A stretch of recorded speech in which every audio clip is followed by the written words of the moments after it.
नमस्कार, मैं संजीव कुमार चौधरी।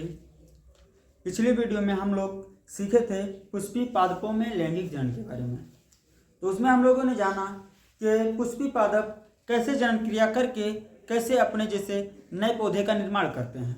इस वीडियो में हम लोग सीखेंगे मानव में लैंगिक जनन के बारे में। तो हम लोग जानते हैं कि मानव एक लिंगी प्राणी है, अतः इसमें नर भाग अलग शरीर में और मादा भाग अलग शरीर में होते हैं।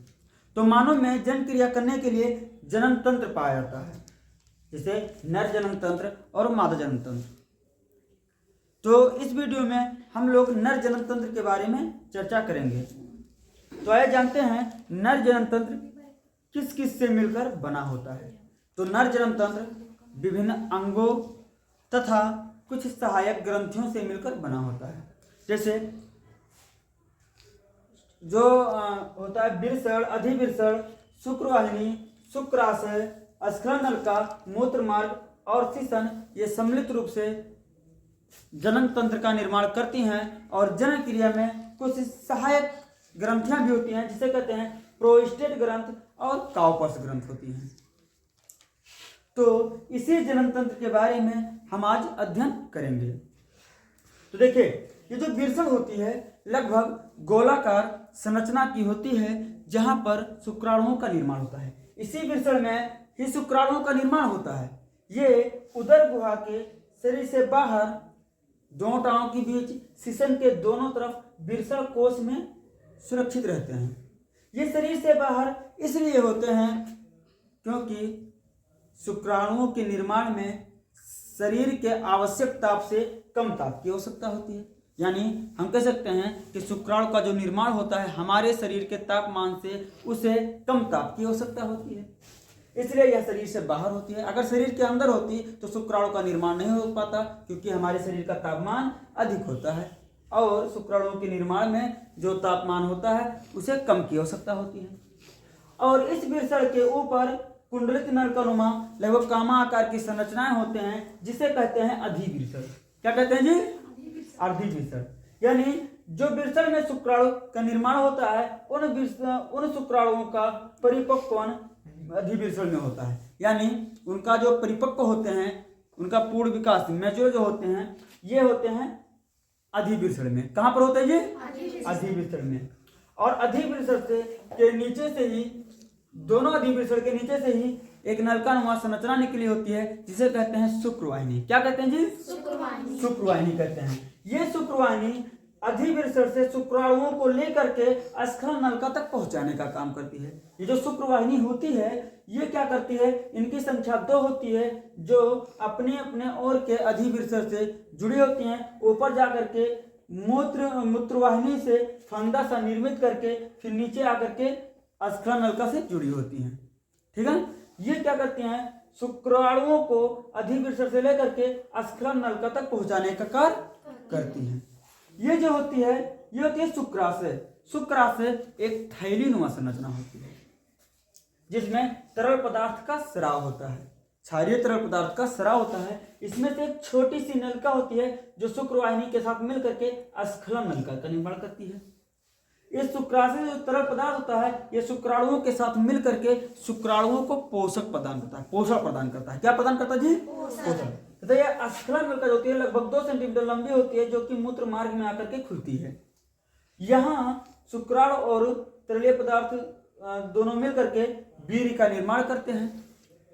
और ये जो वीर्य का निर्माण करते हैं और ये जो तरलीय पदार्थ होता है शुक्राशय से स्रावित होता है, यह शुक्राणुओं को पोषण प्रदान करता है और गत करने में सहायता भी प्रदान करता है। मूत्र मार्ग एक लंबी नली होती है जो मूत्राशय से शुरू होकर के सीसन के अग्र छोर यानी मूत्र जनन छिद्र के द्वारा शरीर के बाहर खुलती हैं। इसमें से मूत्र और शुक्राणु यानी वीर्य दोनों ही शरीर से बाहर निकलते हैं। यहाँ से क्या निकलते हैं? मूत्र भी निकलता है और क्या निकलता है? शुक्राणु भी यानी वीर्य के रूप में शरीर से बाहर निकलता है। ये जो होती है सीसन कहते हैं, यह बेलनाकार पेशीय संरचना है।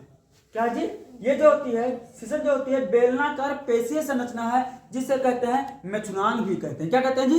मेथुनांग भी कहते हैं। इसकी सहायता से ही शुक्राणु मादा के योनि मार्ग में स्थापित या स्खलित किया जाता है। इसकी सहायता से ही शुक्राणुओं का मादा जन्म तंत्र में पहुंचाया जाता है, जिससे निषेचन क्रिया होती है।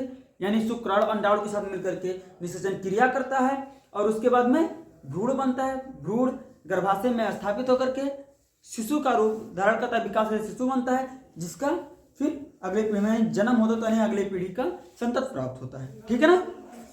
तो ये जो शिशन होता है ये मेथुनांग होता है। क्या होता है ये? मेथुनांग। इसकी सहायता से ही शुक्राणु क्या होता है, मादा के योनि मार्ग में स्खलित किया जाता है, जिससे निषेचन क्रिया होता है। अब क्या होता है, ये जो ऊपर मूत्राशय के लगभग आधार, मूत्राशय के आधार के चारों तरफ ये प्रोस्टेट ग्रंथ होती है। क्या होती है जी?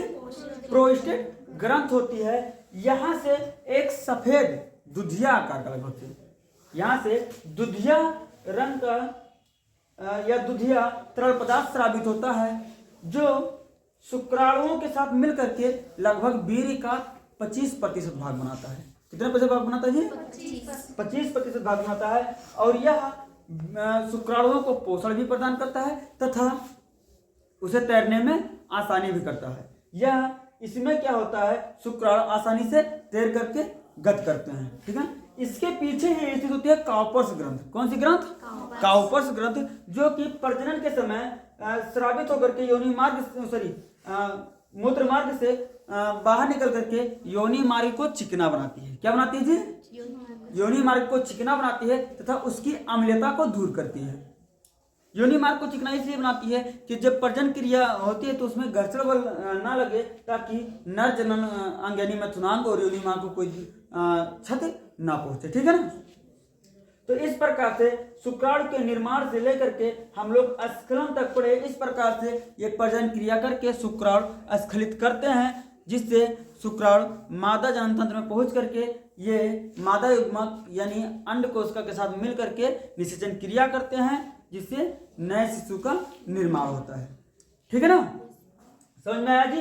नर जनन तंत्र क्या होता है और नर जनन तंत्र किन किन अंगों से मिलकर बना होता है। ये जो प्रोस्टेट ग्रंथ होता है, जो प्रोस्टेट ग्रंथ होता है, यहाँ से जो दुधिया तरल पदार्थ स्रावित होता है, लगभग 50 या 55 साल की उम्र हो जाने पर ये जो होता है मूत्र मार्ग के मूत्राशय के आधार यानी मूत्र मार्ग के आधार के चारों तरफ होता है। ये 50 से 55 साल के हो जाने पर पुरुषों में क्या होता है, ये फूल जाती है। ये क्या करती है? फूल जाती है। फूलने की वजह से मूत्र मार्ग क्या होती है, बाधित हो जाती है, जिससे 50 या 55 साल के उम्र में होने पर, उससे अधिक उम्र होने पर पुरुषों में मूत्र त्याग करने में कठिनाई होती है। ठीक है ना। अब हम लोग समझ चुके हैं कि नर जनन तंत्र क्या होता है और कैसे प्रजनन क्रिया होता है और कैसे शुक्राणुओं का निर्माण होता है। शुक्राणु का निर्माण कहाँ होता है? वृषण में होता है। कहाँ पर होता है जी? वृषण में। इसका परिपक्व कोण कहाँ होता है? अधिवृषण। कहाँ होता है? अधिवृषण। वीर्य का निर्माण कहाँ हो जाता है, यानी वीर्य कहाँ होती है? स्खलन नलिका से मिल करके जब शुक्राशय से तरल पदार्थ मिलता है तो लगभग यहाँ वीर्य का निर्माण हो जाता है। अब दुधिया रंग से और पोषक पदार्थ या तैरने में शुक्राणुओं को आसानी कहाँ होती है? जब प्रोस्टेट ग्रंथ से दुधिया तरल पदार्थ स्रावित होता है तो वहां से शुक्राणुओं के साथ मिल करके वो क्या करता है, दुधिया रंग होता है और तरल पदार्थ से मिल करके शुक्राणुओं को तैरने में उसे पोषक प्रदान करता है। ठीक है ना। तो ये हम समझ गए। ये जो होता है शिशन होता है, ये मेथुनांग कहलाता है, जो कि शुक्राणुओं को या वीर्य को क्या होता है, नर जनन तंत्र से मादा जनन तंत्र में पहुंचाने का कार्य करता है ना। समझ में आ गया? ठीक है, चलिए धन्यवाद।